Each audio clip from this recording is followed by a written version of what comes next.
मैं मौजूद हूं जनपद मुजफ्फरनगर के जिलाधिकारी कार्यालय और जनपद मुजफ्फरनगर के तहसील बुढ़ाना के अंतर्गत पलड़ा गांव के निवासी हमारे साथ मौजूद हैं। उनका साफ तौर से कहना है कि उनकी चकबंदी के दौरान लेखपाल द्वारा गलती से उनका नाम काट कर किसी अन्य व्यक्ति का नाम उनकी फ़रद में चढ़ा दिया गया था, जिसके चलते दबंग व्यक्ति द्वारा उस ज़मीन पर कब्जा कर लिया गया था। लेकिन इनके द्वारा उसका विरोध करते हुए ये न्यायालय गए और न्यायालय से ये मुकदमा जीत जाने के बाद भी न्यायालय द्वारा आदेशित किया गया था कि ज़मीन पर जो है कब्जा हटाकर जो पीड़ित लोग हैं जिनकी वो ज़मीन थी उनको दिलाया जाए, लेकिन अभी तक उनका जो है कब्जा नहीं दिलाया गया है। और वो पीड़ित लोग आज डीएम कार्यालय आए हैं, जानेंगे उनसे किस तरह का मामला था। क्या नाम है आपका? मेरा नाम विपिन कुमार है और मैं ग्राम निवासी पलड़ा हूँ, परगना शिकारपुर, ज़िला मुजफ्फरनगर का निवासी हूँ, तहसील बुढ़ाना।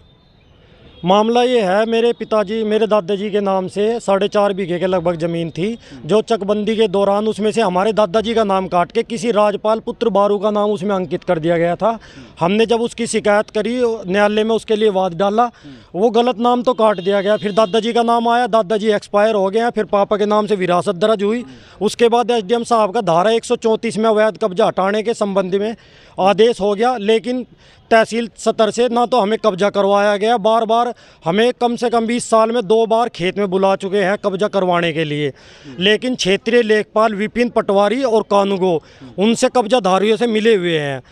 एसडीएम साहब के कहने से डीएम साहब ने 2-3 बार कह लिया है। जनता दरबार लखनऊ में भी मैं 2-3 बार जा चुका हूँ, वहाँ की भी मेरे पास एप्लीकेशन है, ये रही। उनके कहने के बावजूद भी कब्जा हटाया नहीं गया है। और कल हमें 3 नवंबर को फिर कब्जा हटाने के लिए एसडीएम साहब ने हमें मौके पे खेत में भेजने के लिए भेजा, लेकिन पटवारी और कानूनगो के साथ में राजस्व टीम के साथ में पुलिस बल काफ़ी गया। हमारी 4.5 बीघे ज़मीन में से हमें सिर्फ 3 बीघा ज़मीन दी जा रही थी, और वो भी टुकड़ों में 2-3 जगह दी जा रही थी। पटवारी का कथन है कि जैसे ज़मीन मिल रही है ऐसे ले लो, अन्य कहीं चले जाओ, कुछ भी कर लो, तुम्हें ज़मीन मिलेगी नहीं, और तुम्हारे से जो होता हो ना, शिकायत होती हो तुम्हारे से कर लो। ये किसने कहा? ये पटवारी के और कानूनगो के कथन है। क्या नाम है पटवारी का? पटवारी का नाम विपिन है, और विपिन जाट है, और जिन्होंने कब्जा कर रखा है वो भी जाट है और उनके रिलेशन में है वो, इसलिए उनको बचाने की पूरी कोशिश करी जा रही है।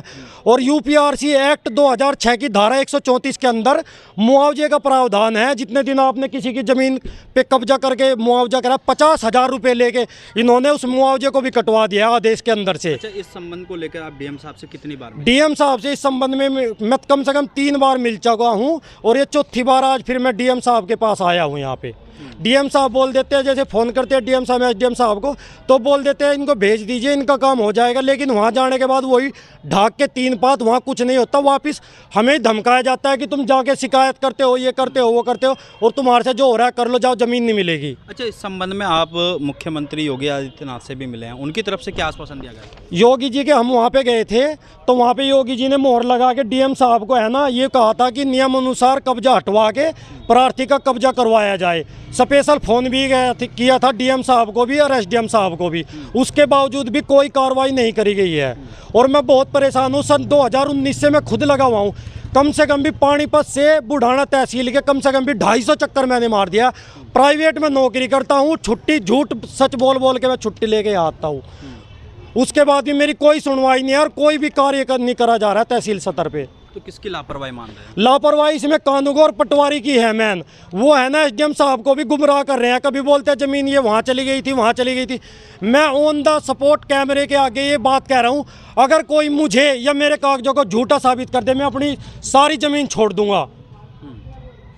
अच्छा, न्यायालय के जिस तरह से न्यायालय ने आदेश दिया है कि कब्जा मुक्त करा दिया, न्यायालय के आदेश को भी ये न्यायालय के आदेश को मानते हैं, मौके पे पहुंच जाते हैं, मौके पे हमें शाम तक बिठा के रखते हैं। कल भी हमारे पे फ़ोन करके, मेरे अंदर फ़ोन की रिकॉर्डिंग भी है, उन्होंने बोला अपने पिलर और तार लेके तुम खेत में पहुंच जाओ। हम पिलर और तार लेके खेत में पहुंच गए। 11 बजे का हमें टाइम दिया, 3 बजे राजस्व विभाग की टीम वहाँ पे पहुंची हमें पूरा दिखा के, और उसके बाद जाने के बाद है ना मौके पे जाके 2 निशान लगा दिए, बोला ये तुम्हारी है। ऐसे थोड़े काम होता है।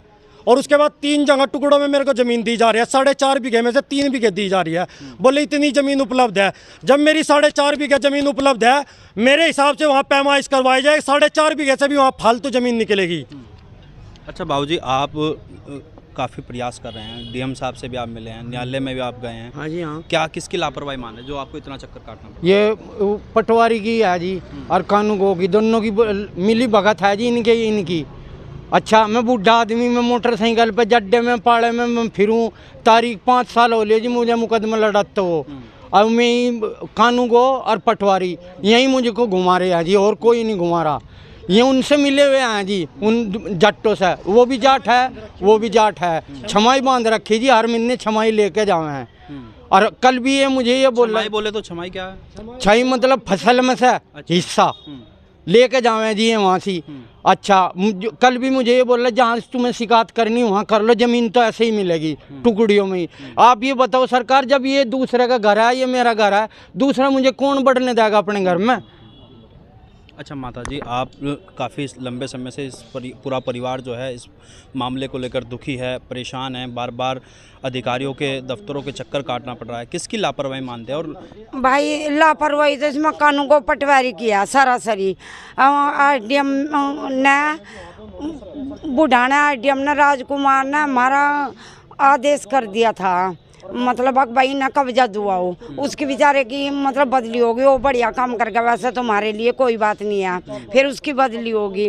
फिर ये विपिन गया वहाँ से, हम तो भाई भागे फिरे। आरडीएम कोर्ट के भी आदेश हैं, कमिश्नर ने भी कह दिया, कमिश्नरी के भी आदेश हैं, डीएम साहब ने भी कह दिया भाई ना कब्जा दुआओ। हमको संदेह हो गया, हम कल खेत में पिलर मंगवा लिए और तार मंगवा ली। वहाँ इन्होंने क्या काम करा भाई, 2-3 जने बाग में अलग छोड़ दिए, बोले जो इनका बंदा हो सही बाहर काट दो। हमारे बंदे को तो बाहर ही काट रहे, और जो उनके हम मीडिया लेकर गए अपने साथ में, मीडिया वाले इन्हों बोले आरडीएम साहब ने भेजा, मीडिया वाला नूर मोहम्मद को, तो हम लेकर गए। वो नू बोला पटवारी को, बोले पटवारी साहब मेरे को है ना यहाँ कब्जे पर जाना, पलडे गांव में नाइयों की ज़मीन के ऊपर जाटों का और नाइयों का ही मतलब अवैध कब्जा है, वो छुड़वाने। तो विपिन पटवारी उसको ये बोला, कहने लगा तू मत आइए वहाँ बिल्कुल भी, और मैं तुझे यानी आदेश ही यहीं दिखा दूंगा, और तू मत आइए, हम तो थोड़ा सा खाना पूर्ति करने जा रहे। आज ये नूर मोहम्मद झूठ बोल कर वीडियो में बेशक नु कहा मुझे कहा नहीं, पर ये बात हम उसकी जड़ में ही खड़े थे। हालांकि हमने उस पर कहा था, मैं ये कहता आरडीएम साहब ने भेजा मेरे को। अच्छा, लगातार जो है उत्तर प्रदेश सरकार, योगी सरकार है, भू माफियाओं के खिलाफ कार्रवाई कर रही है, आपको क्या लग रहा है कार्रवाई क्यों नहीं हो पाई? कार्रवाई इसलिए हो नहीं पा रही क्योंकि अगर सरकारी ज़मीन होती है तो उसके ऊपर है ना 2 मिनट में बुलडोजर चल जाता है। हम सन 2009 से लगे हुए हैं और 2019 से तो मैं खुद लगा हुआ। मेरे पापा की आप उम्र देख लीजिए, 61वें साल में है, पानीपत से 120 किलोमीटर से आते हैं तहसील बुढ़ाना में, और कम से कम भी 250 चक्कर मार लिए। कार्रवाई इसलिए नहीं होती क्योंकि जितने भी भूमाफिया है उसमें क्षेत्रीय लेखपाल और कानूनों की बहुत महत्वपूर्ण भूमिका है, इसलिए कार्रवाई नहीं हो पाती है। क्योंकि वो सबको गुमराह करते हैं, डीएम तक को गुमराह करते हैं, एसडीएम को बोल देते हैं उल्टा सीधा कि ये ऐसे बोल रहे थे ऐसे बोल रहे थे, ऐसा कुछ नहीं है। क्योंकि कानूनगो और पटवारी अगर ये इनमें सुधार हो जाए ना तो पूरे उत्तर प्रदेश के अंदर एक भी भूमाफिया नहीं रह सकता, कोई किसी की ज़मीन पे 1 इंच पे भी कब्जा नहीं करेगा अगर लेखपाल और कानूनगो सही हो जाए। ये रिश्वत खाते हैं और इनको पता है किस ज़मीन पे कहाँ किसने कब्जा किया हुआ है। तो ये थे जिस तरह से क्या कुछ कहना चाह रहे हैं माता जी? हाँ जी, मैं भी कुछ कहना चाह रही। भाई इन्होंने कल भी हमें कहा, 2 जनों ने अलग बुला के, हम पीछा नहीं सकते, थोड़े अनपढ़ है, जैसे भी बोल ले जा रहे हम बोले, फिर भी इस केस के मामले में बढ़कर हम बहुत कुछ बोलना सीख गए।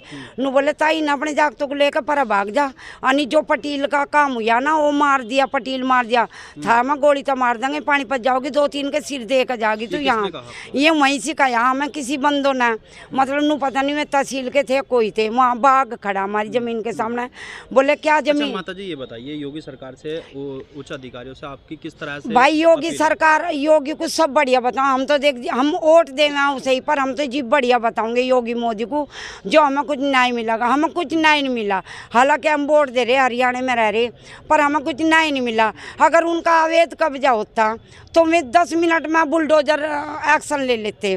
मेरी ज़मीन में कुछ न्याय नहीं मिला। मेरे बच्चों को भी कल मानू कहेगा, बोले लेकर भाग जा, जो हमारे परिवार के हैं, एक ललित नाम है और एक क्या नाम संजीव नाम है, और इनके साथ पटवारी भी मिल रहा था, खड़ा था उनके पास ही। नु बोला लेकर भाग जाए ना, पर को पानीपत और कैमरे वाले ने नूर मोहम्मद ने अपनी कैमरा बंद कर लिया, तो नु बोला लेकर भाग जाई ना, अनि पानीपत जागी 2-4। तो देखिए जिस तरह से पीड़ित लोग लगातार भूमाफियाओं के खिलाफ आवाज़ उठा रहे हैं, इनका साफ तौर से कहना है कि स्थानीय लेखपाल और कानगो द्वारा जो मिली भगत की गई है उसके खिलाफ लगातार ये एक्शन की आवाज़ उठा रहे हैं और योगी सरकार से लगातार मांग कर रहे हैं कि जिस तरह से भूमाफियाओं के खिलाफ बुलडोजर की कार्रवाई की जा रही है, जनपद मुजफ्फरनगर बुढ़ाना तहसील के अंतर्गत आने वाला पलड़ा गाँव में भी इसी तरह की कार्रवाई की इन लोगों द्वारा मांग की जा रही है। हालांकि डीएम और एसडीएम साहब के ये पूरा मामला जो है संज्ञान में है, लेकिन अभी तक किसी भी तरह की कोई ठोस कार्रवाई पीड़ितों के हक में नहीं की गई। मेरे सहयोगी मोहित के साथ जनमत न्यूज़ मुजफ्फरनगर।